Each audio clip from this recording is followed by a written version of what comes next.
Filipinler yaklaşık 118 milyonluk nüfusuyla Asya kıtasının yeni yükselen askeri gücü olarak dikkati çekiyor. Asya Pasifik'in stratejik kavşak noktasında yer alan Filipinler, son yıllarda savunma kapasitesini kökten değiştiren Horizon modernizasyon programıyla bölgesel bir güç olma yolunda kararlı adımlar atıyor. Bu süreçte Türkiye, ileri teknoloji savunma çözümleriyle Filipinler yönetiminin en güvenilir ve stratejik ortaklarından biri olarak öne çıkıyor. Özellikle Türk havacılık sanayinin önemli başarılarından biri olan T-129 Atak helikopterinin satışı için anlaşma imzalandı. Pasifik'in stratejik kalbinde yer alan Filipinler, jeopolitik risklerin ve deniz güvenliği endişelerinin arttığı bir dönemde savunma stratejisini baştan aşağı yeniliyor. Bu videoda Filipinlerin ordu yapısını, kullandığı ekipmanları, yürüttüğü askeri projeleri ve ülkenin karşılaştığı askeri problemleri konuşacağız. GZT ekibi olarak farklı dillerdeki kaynakları tarayarak hazırladığımız bu kapsamlı dosyada Filipinlerin askeri gücünü tüm detaylarıyla masaya yatırıyoruz. Sizlerden 3 milyona uzanan yolculuğumuzda kanalımıza katılmanızı ve abone olmanızı istiyoruz. Ayrıca bir sonraki videomuzda hangi orduyu görmek istediğinizi merak ediyoruz. Hazırsanız başlayalım.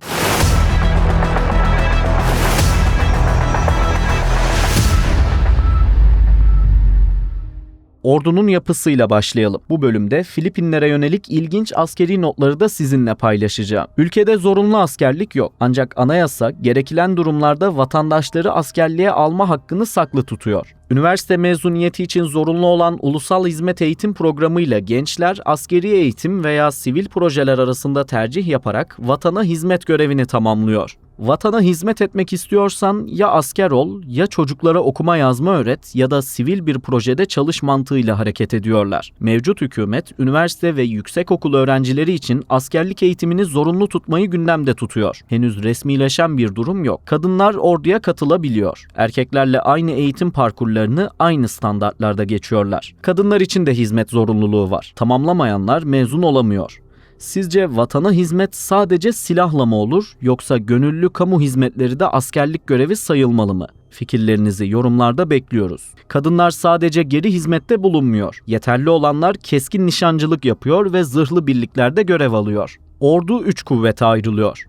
Kara, deniz ve hava kuvvetleri olarak yapılandırıldı. Filipinlerle özdeşleşen Scout Rangers birlikleri orman savaşı konusunda uzmanlaştı. Eğitim sonunda adaylar bir bıçak ve sınırlı malzemeyle haftalar boyunca ormanda yaşıyor. Filipinler hükümeti 2026 yılı sonuna kadar eğitimli yedek asker sayısını 1 milyondan 1,5 milyona çıkarmayı hedefleyen agresif bir programı yürütüyor. 2017'deki Marawi çatışmaları sırasında Filipin ordusu şehir savaşında zırhlı araçlarını korumak için ilginç bir yöntem izledi.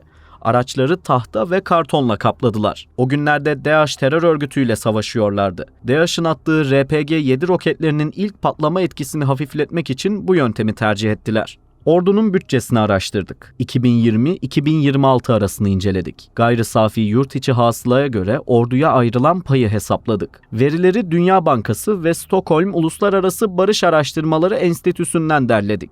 2020 yılında %1,30, 2021'de %1,41, 2022'de %1,32, 2023'te %1,18, 2024'te %1,32'lik pay ayrıldı. 2025'te %1,35'lik harcamanın yapıldığı tahmin ediliyor. 2026'da ise %1,40'lık oranın gerçekleşmesi planlandı. Bölgedeki önemli diğer iki ülkeyle karşılaştırdık. 2026 yılında Malezya'nın %1, Endonezya'nın ise %0,80'lik payı orduya ayırması bekleniyor. Endonezya ve Malezya ordularını anlattığımız videolarımıza ekranın sağ üstünde sırayla gelen kartları tıklayarak erişebilirsiniz. Orduda yaklaşık 154 bin asker var. 110 bin askerin kara kuvvetlerinde, 27 bin askerin deniz kuvvetlerinde, 17 bin askerin ise hava kuvvetlerinde görev yaptığı tahmin ediliyor. Filipinler ordusunun tepesindeki isimler hem askeri kariyerleri hem de yürüttükleri stratejilerle oldukça dikkat çekici isimler. Filipinler Anayasası gereği ülkenin Cumhurbaşkanı aynı zamanda ordunun en üst karar vericisi, yani başkomutanıdır. Bu makamda Ferdinand Marcos Jr. yer alıyor. Oxford Üniversitesi'nde eğitim gördü. Eski devlet başkanı Ferdinand Marcos'un oğlu. Genelkurmay Başkanlığı makamında ise General Romeo Browner Jr. bulunuyor.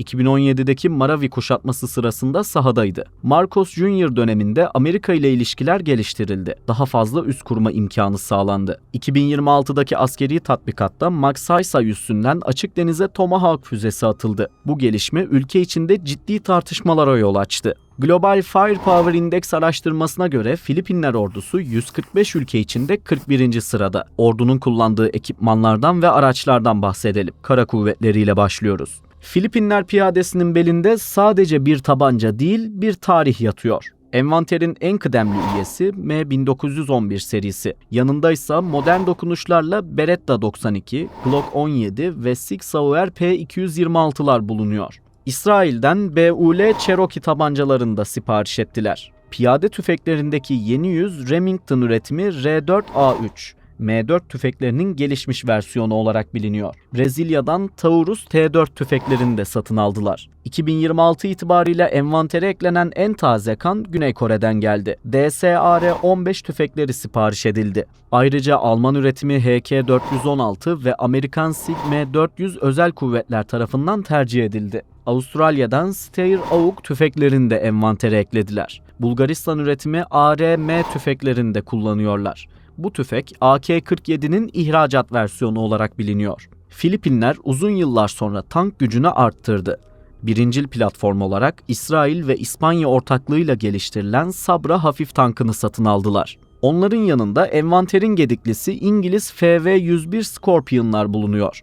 Daha çok keşif ve destek görevlerinde yer alıyor. Türk üretimi ZMA-15 ve Kunduz gibi araçlar ordunun zırhlı gücündeki yerini aldı. Bu gelişme Kunduz'un ilk yurt dışı ihracatı oldu. 1970 yılında Amerika'dan 51 adet AIFV piyade muharebe aracını temin ettiler. Amerika'dan satın alınan M113 platformları da İsrail tarafından modernize edildi. Birleşik Krallık'la ortaklaşa geliştirilen GKN Simba aracını da kullanıyorlar. İtalya ve Brezilya ortaklığıyla üretilen Guarani zırhlı personel taşıyıcılardan 28 adet envanterde.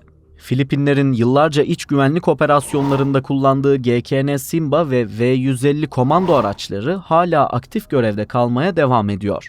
Çin'den CS-VP3 mayına ve pusuya dayanıklı 3 adet zırhlı araç da satın alındı. Güney Kore üretimi 2 adet Kia K151 Raikelt araçlarını da muhafaza ediyorlar. Filipinlerin kendi kapasitesiyle seri üretime başladığı MX-8 zırhlı aracı da envantere katıldı. Avusturya İspanyol tasarımı olan Ascot 2 araçları da piyadelere atış desteği veriyor. Üzerindeki silah sistemleri İsrailli şirketler tarafından geliştirildi. Genel maksatlı görevler içinse Amerika'dan Humvee alındı. Filipinler piyadesine harp sahasında ateş gücüyle destek vermek için çok sayıda topçu ve obüs sistemleri satın alındı. Atmos 2000 kundağı motorlu obüs sistemini İsrail'den temin ettiler. Genellikle askeri kamyonların üstüne monte ediliyor. Amerikan üretimi M101 ve M102 hafif obüsleri de ormanlık arazi koşulları sebebiyle hala vazgeçilmez unsurlardan. Daha ağır kuvvet gerektiğinde M114 ve İsrail üretimi Soltam M71'ler kullanılıyor. İtalya'dan Otto Melara Mod 56 topçu sistemi de bulunuyor. 1983 yılında envantere katılmasına rağmen muhafaza ediliyor. Amerika'dan M39 uçak savar bataryası da bulunuyor. Filipinler ordusunun kara havacılık unsurlarıyla bu kuvveti tamamlayacağız. Genel maksatlı uçaklardan bir model hariç diğerleri Amerika'dan satın alındı. İlk olarak Birleşik Krallık üretimi Short 330 uçağı kullanılıyor. Cessna şirketine ait 421, 206, 172 ve 150 model uçakları da satın aldılar. Genel maksatlı görevlendirmeler için Almanya'dan MBB BO-15 helikopteri satın alındı. Amerika tarafından üretilen Bell 412 helikopteri de temin edildi. Bu araçlar daha çok hava ambulansı olarak görevlendiriliyor. Aday askeri pilotların eğitimi için de Amerika'dan Robinson R-44 helikopterleri kullanılıyor. Filipinler ordusunun gökyüzündeki sessiz gözleri son yıllarda özellikle ormanlık alanlardaki terörle mücadele operasyonlarında karşımıza çıkıyor. İsrail yapımı Hermes 450 İHA'larını izleme görevlerinde kullanıyorlar. Daha çok tabur ve bölük seviyesinde kullanılan İsrail üretimi Skylark 3 ve Skylark 1 LE modelleri de yer alıyor. Yırtıcı Kuş ve Şövalye Şahin adını verdikleri mini İHA'da envantere alındı. Kısıtlı sayıda üretildi. 2 adet bulunuyor. Ordudaki yolsuzluk iddiaları sebebiyle üretime şimdilik ara verildi. Envanterdeki en şaşırtıcı detaylardan biri İsrail üretimi Tor dronlarından tam 1066 adet bulunuyor. Bu bilgiden sahadaki her Filipinli timin tepesinde bir gözün bulunduğunu anlıyoruz. Dikey iniş kalkış imkanı sebebiyle tercih edildiğini düşünüyoruz. Çünkü Filipinlerin sık orman örtüsü için dikey kapasite önemli. Çin'den Tarot X4 mini İHA'larını da satın aldılar. Envanterde kaç adet bulunduğu gizli tutuluyor. İçerik üreticilerinin yakından tanıdığı DJI markasına ait Phantom, Mavic ve Spark serilerinde üretilen mini İHA'ları da kullanıyorlar. Filipin ordusu ülkenin kıyı şeridinin ötesindeki düşman savaş gemilerine karşı veya mevcut füzelere bağlı olarak kara hedeflerini vurmak için kullanabileceği ilk uzun menzilli füze sistemlerini edinme sürecinde. 2018'de Amerikan üretimi Tayfun ve Hindistan üretimi Brahmos sistemleri için görüşmeler yürütülüyordu. Ancak pandemi sebebiyle süreç askıya alındı. 2024'te Brahmos sistemleri satın alındı. Güney Çin Denizi'ne bakan kıyılarda caydırıcı güç olarak konuşlandırıldı. Filipinler, Tayfun sistemini kendi bütçesinden satın almak yerine Amerika ile işbirliğine giderek rotasyonel olarak topraklarında bulunmasına izin verdi. Deniz kuvvetlerine geçiyoruz. Filipinler bir takımada ülkesi olduğu için donanmasının hızlı ve vurucu etkiye sahip olması gerekiyor. Bu yüzden eski envanteri hızla emekli edip yerine daha modern araçlar satın aldı. Donanmadaki en büyük caydırıcı güç, Güney Koreli Hyundai Heavy Industries tarafından inşa edilen JOS Rizal sınıfı fırkateynlerdir. Güdümlü füze taşıma kapasitesine sahipler. 2025-2026 döneminde teslimatları süren Miguel Malvar sınıfı yeni nesil korvetlerde envantere katılıyor. 3200 tonluk ağırlıkları var. Güney Kore'nin hibe ettiği Pohang sınıfı bir adet korvette bulunuyor. Raja Süleyman açık deniz devriye gemisi de Güney Koreli Hyundai şirketinden satın alındı. Bir adet envanterde, ek 5 adet için de sipariş verildi. Eskiden Amerikan sahil güvenliğinde bulunan 3 adet Hamilton sınıfı koter gemiler Filipinlere hibe edildi. Geçmişte Hong Kong donanmasında yer alan 3 adet Yajinto sınıfı açık deniz devriye gemisi de Filipinlere hibe edildi. Endonezya tarafından üretilen Tarlac sınıfı havuz platformlu çıkarma gemilerini de satın aldılar. 2 adet envanterde bulunuyor. Ayrıca 2 adet daha sipariş edildi. 1 adet Tak Banua ağır çıkarma gemisi de bulunuyor. Filipinlerin kendi kapasitesiyle inşa edildi. İlk sığ su devriye gemisi 2004 yılında Amerika'dan hibe olarak alındı. Sahadaki verimi sebebiyle 2023 yılında ek 2 adet daha envantere katıldı. Alvarez sınıfı gemileri tercih ettiler. İlk üretimini Almanya'nın gerçekleştirdiği Kagit Ingan sınıfı devriye gemisinden 4 adet satın alındı. Ancak 2 parça gemi daha sonra emekliye ayrıldı. Yedek parça ve bakım süreçlerindeki problemler sebebiyle bu kararı verdiler. Elde kalan 2 gemide de Filipinler ve Almanya tarafından ek modernizasyon yapıldı. İsrail'den Shaldak 5 gövdesi temel alınarak geliştirilen Acero sınıfı hızlı devriye botlarını da kullanıyorlar. 9 adet envanterde. Geçmişte Amerika ve Güney Vietnam tarafından kullanılan Point sınıfı koter gemiler de Filipinlere hibe edildi. Amerika'dan 22 adet Jose Andrada sınıfı deniz devriye gemisi de satın alındı. Donanma, riskli görevlerde personelini tehlikeye atmamak için insansız teknolojilere de kapı açtı. 2 farklı insansız deniz aracı modelini de envantere eklediler. Martak Mantas T-12 ve Martak Devil Ray T-38 modellerini tercih ettiler. Özellikle mayın temizleme ve keşif görevlerinde kullanılan Seafox sistemleri su altındaki tehditleri tespit edip imha etmek için kullanılıyor. Deniz havacılık unsurları ve atış sistemleriyle bu kuvveti tamamlayacağız. Deniz devriye görevleri için 3 farklı model kullanımda. Beechcraft King Air, C-12 Huron ve BN-2 Islander uçakları tercih edildi. Aday askeri pilotların eğitimi içinse Cessna 172 Skyhawk uçakları bulunuyor. 2022'de 4 adet teslim edildi. Denizdeki operasyonların başarısı yukarıdan gelen istihbarata bağlı. Filipinler bu noktada AW-159 Wildcat helikopterlerini denizaltı avcısı olarak görevlendirdi. Blue Shark torpidoları ateşleyerek su altındaki tehditlerle mücadele ediyorlar. Daha hafif görevler ve arama kurtarma faaliyetleri için AW-159 Power helikopterleri kullanılıyor. Aday pilotların eğitimi ve genel maksatlı görevlendirmeler için Amerikan üretimi Robinson R-44 helikopterleri de envanterde bulunuyor. Havadan uzun süreli gözetleme görevini Amerikan yapımı Scan Eagle İHA'ları üstleniyor. Güney Kore yapımı SSM-700K Haseong gemi savar füzeleri fırkateynlerin ana saldırı gücü olarak tanınıyor. 150 kilometrenin üzerindeki hedefleri avlayabiliyor. Fransız üretimi Mistral 3 füzeleri 2021 yılında Filipinler donanmasına teslim edildi. Ayrıca VLMICA füzelerini de satın aldılar. Küçük botlardan atılabilen İsrail menşeili Spike füzelerini de kullanıyorlar. Anti-denizaltı görevleri için Mark 46 torpidoları da muhafaza ediliyor. Bunlar Amerika'dan geldi. Hava kuvvetlerine geçiyoruz. Filipinler, gökyüzündeki unsurlarının içindeki eskiyen unsurları bir kenara ayırıp en günceli yakalamak için çaba gösteriyor. Güney Kore yapımı FA-50PH Golden Eagle ve Brezilya üretimi Embraer EMB-314 uçakları hafif taarruz görevlendirmeleri için bulunuyor. Amerika'dan satın alınan 4 adet Cessna 208 keşif uçağı da envanterde. Deniz devriye görevleri içinse tek model var. Fransa-İtalya ortaklığıyla üretilen 2 adet ATR-72 uçakları bulunuyor. Avustralya'dan 3 adet GAF Nomad uçaklarının nakliye görevleri için satın aldılar. İspanya üretimi 2 adet Casa C212 uçağı da aynı görevlendirmeler için bulunuyor. Ek 6 adet daha sipariş verildi.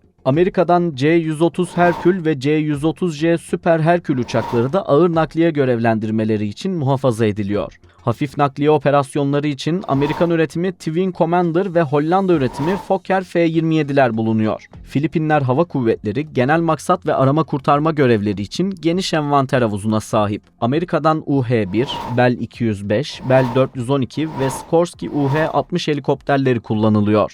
Aynı görevlendirmeler için Polonya üretimi PZLW-3 Sokol model platformlar da bulunuyor. Sikorsky S-76 helikopterlerinin hava ambulansı olan versiyonu da satın alındı. Hafif taarruz için Amerika'dan MD-500 Defender helikopterleri temin edildi. İtalyan şirket Agusta Westland tarafından üretilen AW-109 helikopteri de genel maksatlı görevler için kullanılıyor. Geleceğin askeri jet pilotları İtalyan tasarımı SF-260 ve S-211 jet eğitim uçaklarında yetişiyor. Ek olarak Amerika'dan Cessna T-41 uçağı da kullanılıyor. İsrail üretimi Hermes 900 ve Hermes 450 İHA'ları da gözlem amacıyla bulunuyor. İsrail'den alınan Spider sistemi Piton füzeleriyle birlikte ülkenin hava savunma şemsiyesinde bulunuyor. Amerika üretimi AIM-9L Sidewinder kısa menzilli güdümlü füzesi de envanterde. Havadan satıha ateşlenebilen Amerikan menşeili AGM-65G2 Maverick füzeleri de Golden Eagle uçaklarında konuşlu. Roketsan tarafından geliştirilen Cirit füzeleri de T-129 Atak helikopterleriyle birlikte teslim edildi. Filipinlerin yürüttüğü askeri projelerden bahsedelim. Filipinler ordusunu modernize etmek için 3 aşamalı bir plan yürütüyor. Tarihinde ilk kez bir denizaltı filosu kurma planı bulunuyor.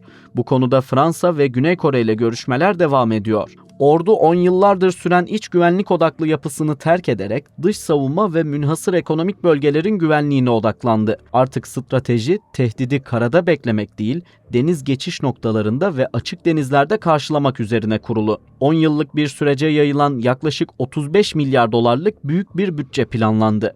2026 itibarıyla Filipin Kongresi modernizasyon projelerini hızlandırmak için 1 milyar dolarlık savunma kredilerinin önünü açan yasal düzenlemeleri devreye aldı. Hava kuvvetleri FA-50 jetlerinin yanına ağır yumruk eklemek için yaklaşık 3 filoluk yeni savaş uçağı alımı hedefliyor. İsveç yapımı JAS-39 Gripen veya Amerikan yapımı F-16 Viper'lar arasında rekabet var. Filipinler donanması 6 adet açık deniz karakol gemisi tedariki için Türkiye'den ASFAD yetkilileriyle görüşmeler gerçekleştirdi. Bu potansiyel tedarik sürecinde karakol gemilerinin yanında ulak silahlı insansız deniz aracının da satılması gündeme geldi. Ayrıca bu gemilerde kullanılmak üzere Atmaca gemi savar füzesinin de yer alabileceği projeler arasında değerlendiriliyor. Güney Kore'den 2 adet Malvar sınıfı fırkateyn daha alınacak. 25 Ağustos 2025'te Hindistan'la Praley balistik füzeleri için görüşmeler başladı. 2026'nın ilk çeyreği itibarıyla niyet mektubu aşamasına geçildi. Satın alım gerçekleşirse topraklarından Güney Çin denizindeki tüm yapay adaları vurabilme kapasitesine erişecek. IGNX-1 Kiron ve Mistral 3 hala en güçlü adaylar olsa da Polonya'nın Ukrayna Savaşı'nda rüştünü ispatlayan Piorun füzesi ve İngilizlerin Starstreak sistemi de adayların arasında. Spider-MR, Iris-T SLM ve NASAMS hala ana adaylar. Ancak 2026'daki askeri analizler hava kuvvetleriyle lojistik ortaklık ve yedek parça uyumu nedeniyle Spider sisteminin bir adım önde olduğunu gösteriyor. Mayıs 2026'daki tatbikatlarda Spider'ların Amerikan radar sistemleriyle entegrasyonu test edildi. Özellikle NASAMS gibi NATO'ya entegre sistemlerin şansı da bir adım öne geçti. Henüz somut anlaşma yok. Düşük maliyetli roketlerle drone avlayan L-3 Harris Vampire gibi sistemlerin satın alımı da değerlendiriliyor. TUSAŞ tarafından üretilen T-129 Atak helikopterlerinin alımı için sözleşme yapıldı. 2027 yılında teslimatların başlaması planlanıyor. Filipinlerin askeri sorunlarından bahsederek videoyu noktalayacağız. Ordunun asıl odak noktası Çin'le yaşanan gerginlikler. Çin'in 9 çizgi iddiası Filipinlerin kara sularını ve münhasır ekonomik bölgesini ihlal ediyor. Çin'in bölgedeki resifleri askeri üsse dönüştürmesi Filipinler için doğrudan bir ulusal güvenlik tehdidi oluşturuyor. Mesele sadece kayalıklar üzerindeki bir hak iddiası değil. Küresel ticaretin, devasa enerji kaynaklarının ve askeri stratejinin düğümlendiği dünyanın en tehlikeli barut fıçılarından biri olarak gündemdeki yerini koruyor. Pekin, denizin yaklaşık %80'ini kapsayan geniş bir alanı 1940'lardan kalma eski haritalara dayanarak tarihsel hak olarak görüyor. Bu çizgi Filipinlerin kıyılarının neredeyse dibine kadar uzanıyor. Filipinler, Birleşmiş Milletler Deniz Hukuku Sözleşmesi'ne dayanarak kıyılarından itibaren 200 deniz mili mesafedeki alanı münhasır ekonomik bölge olarak tanımladı. Geçmişte yaşanan krizlerin ve uluslararası mahkeme kararlarının ardından Çin, bölgedeki resifleri askeri üsse dönüştürerek baskıyı artırmaya devam ediyor. Bu noktalara uçak pistleri, füze bataryaları ve radar istasyonları inşa etti. Çin, doğrudan bir savaşa girmeden Filipinleri bölgeden uzaklaştırmak için ilginç askeri yöntemler uyguluyor. Filipinlerin ikmal gemilerine tazikli su sıkıyor ve su bombaları atıyor. Mürettebatı geçici olarak kör etmek için lazer kullanıyor. Ayrıca balıkçı tekneleri gibi gözüken ancak Çin ordusuna bağlı yüzlerce küçük gemiyle bölgeyi kuşatıyor. Misilleme olarak Filipinler ilginç bir taktik geliştirdi. Ayungin kayalığının üzerine paslı Sierra Madre gemisini karaya oturttu. Bu gemi üzerinde 7/24 askerler nöbet tutuyor. Onların ikmali için de sık sık deniz devriye gemileri bu kayalığa yaklaşıyor. Deniz tabanında milyarlarca varil petrol ve trilyonlarca metreküp doğalgaz rezervi olduğu tahmin ediliyor. Dünya balıkçılık ticaretinin %10'undan fazlası bu sularda gerçekleşiyor. Ama en önemli konuysa ticaret yolları. Dünya deniz ticaretinin yaklaşık 1/3'ü bu rota üzerinden gerçekleşiyor. Finansal değerse 3,4 trilyon dolar olarak hesaplandı. Mayıs 2026'da gerçekleştirilen Balikatan tatbikatı Amerika'nın Filipinlere verdiği açık desteği gösterdi. Ayrıca Filipinler yönetimi de Çin'e benzer bir şekilde sivil görünümlü milis gücü oluşturma çalışmalarına başladı. 2026'nın yeni kriz noktası Sabin kayalıkları oldu. Filipinler, Çin'in burada yeni bir yapay ada inşa etmeye başladığından şüphelenerek bölgeye en büyük sahil güvenlik gemilerini konuşlandırdı.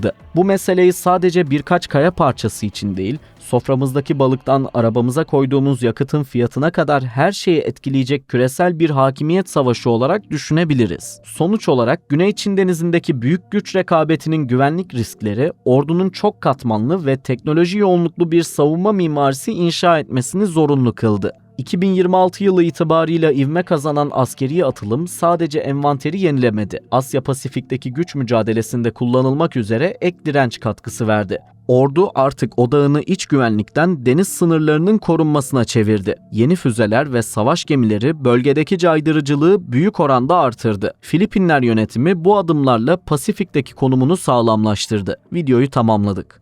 Fikirlerinizi yorumlarda bekliyoruz. Bu tarz daha fazla içerik için GZT'ye katılmayı ve abone olmayı unutmayın. İzlediğiniz için teşekkürler.